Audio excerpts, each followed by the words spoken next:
Estamos viviendo en un tiempo incierto, pero Dios ha dado luz al mundo en su profecía. Prepárate para escuchar el programa Historias Proféticas del Mundo con Álvaro de la Cruz. Todo nuestro contenido está disponible para reproducir y descargar desde nuestras cuentas, canales y perfiles, desde las redes sociales, sitio web y plataformas. Usted nos encuentra en todos lados como la Historia Profética del Mundo, en Spotify, Google Podcast, Facebook, Instagram y TikTok. En YouTube, siga nuestro canal. Dele me gusta a los videos y active la campanita de notificaciones para que le llegue de inmediato cualquier contenido que se vaya compartiendo. Nuestra página oficial en internet es www.lahistoriaprofeticadelmundo.com www.lahistoriaprofeticadelmundo.com. No dejen de asomarse por la web. Siempre estamos publicando novedades. Siempre.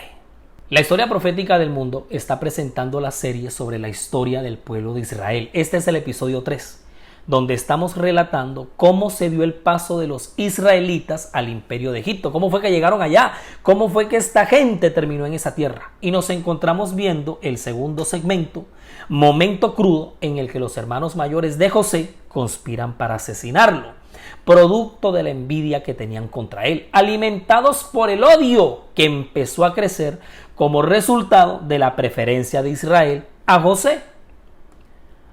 Ahora pues, venid y matémosle y echémosle en una cisterna y diremos, alguna mala bestia lo devoró y veremos qué será de sus sueños. Eso lo dijeron en Génesis 37:20. Fíjense, la cisterna en la cual querían echar su cuerpo era una de las cisternas comunes en Palestina.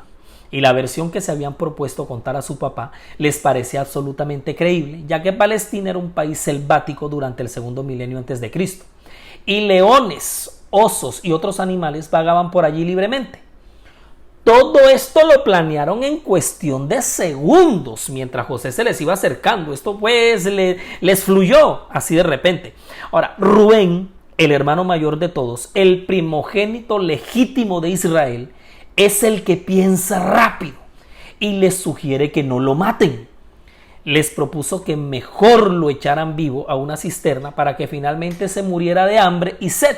Ahora, Rubén es de los hijos de Israel, de todos los que él tuvo, fue el más inseguro, impetuoso como las aguas. Era inestable, impulsivo, elevado. O sea, tenía esa mente por otro lado que no sabía ni lo que estaba pasando alrededor de él. Ahora, él debió haberse parado en su raya y no haber permitido absolutamente en contra de su hermano nada. Él era el primogénito y todos los demás debían obedecer su palabra.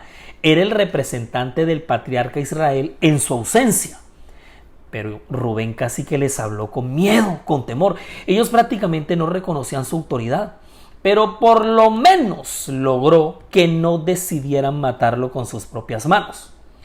Pues ¿cómo les parece que finalmente llegan hasta donde está José llega hasta donde están sus hermanos y sin mediar palabra, porque no les respondieron ni el saludo, viéndose ese pobre desdichado rodeado de miradas iracundas y vengadoras que le aterraron, quitaron a José su túnica, la túnica de colores que tenía sobre sí, y le montaron y le echaron en la cisterna. Pero la cisterna estaba vacía y no había en ella agua. Eso está en Génesis 37, versículos 23 y 24. Míralo, lo primero que hacen, le quitan la túnica. Es lo primero que le quitan a él. Ahora, en medio de insultos y groserías, lo desnudaron, lo encueraron, lo dejaron sin nada. Y mientras le iban diciendo cosas, le gritaban, lo insultaban, o sea, ahí desahogaron toda la furia que tenían represada, contra su propia sangre.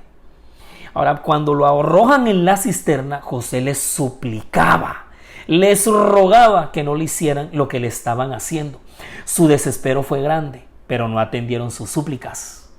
Se encontró a merced del poder de aquellos hombres encolerizados. Esa cosa fue terrible. De las escenas más tristes y traumáticas que están registradas en las Sagradas Escrituras es cuando todos estos hermanos se ponen de acuerdo para hacerle mal a su propio hermano, a su sangre. Llevándolo brutalmente a una cisterna profunda, le echaron adentro. Y después de haberse asegurado de que no podría escapar, lo dejaron allí para que pereciese de hambre. Mientras que ellos, sin inmutarse de lo que estaba pasando, con un secreto sentimiento de satisfacción, con aterradora indiferencia, oye, estos despiadados infames se sentaron dizque a comer pan. Hágame el bendito favor. No, y no es nada. Ustedes pueden creer que con haberlo tirado a un miserable zarrapastroso, así como lo tiraron en esa siniestra cisterna, esos muérganos no quedaron contentos con ese acto. Ellos no estaban satisfechos con haberlo dejado ahí, en absoluto. En su sed de una venganza más absurda y tonta, querían más. Y contemplaron su gran oportunidad cuando de lo lejos ven acercarse una caravana de comerciantes que pasaba por enfrente de sus propios ojos. ¿Sabes quiénes eran los que venían en esa caravana de comerciantes que ellos estaban viendo con sus propios ojos? Los árabes ismaelitas. Sí, señores, descendientes de Ismael, que ya desde hacía rato, el primer hijo de Abraham con Agar, que ya esa historia aquí ya se la conocen al derecho y al revés, porque la tenemos en nuestra serie publicada sobre el Islam y la profecía, donde contamos toda esa novela.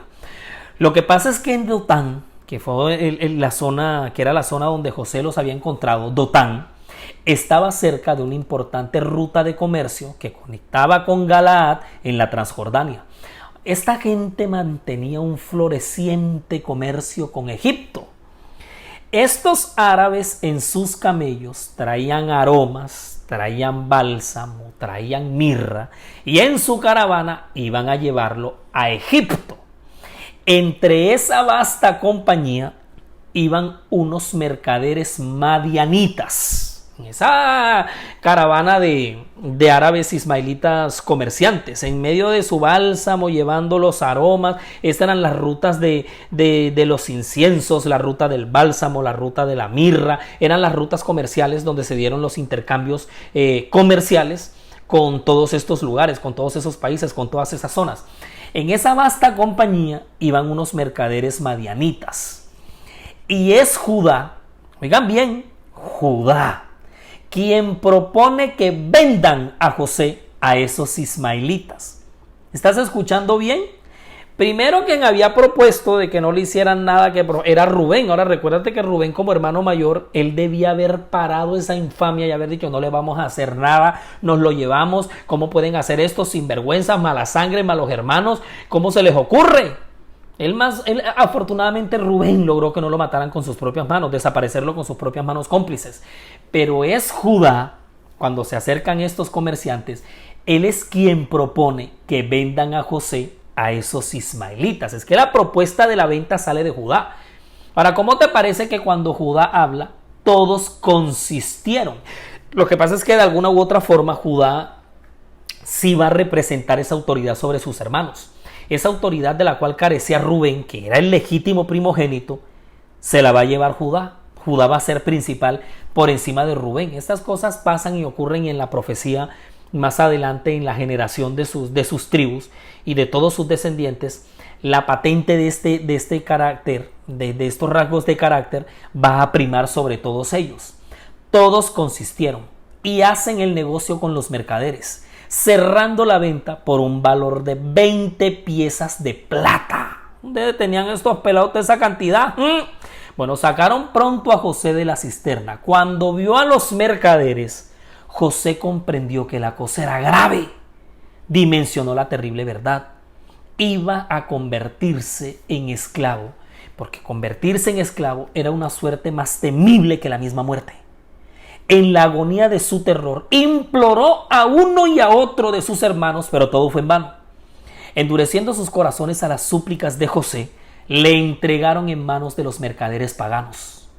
La caravana continuó su camino y pronto se perdió de vista. Los mercaderes madianitas vendieron a José a un hombre llamado Potifar, capitán de la guardia, oficial del faraón de Egipto.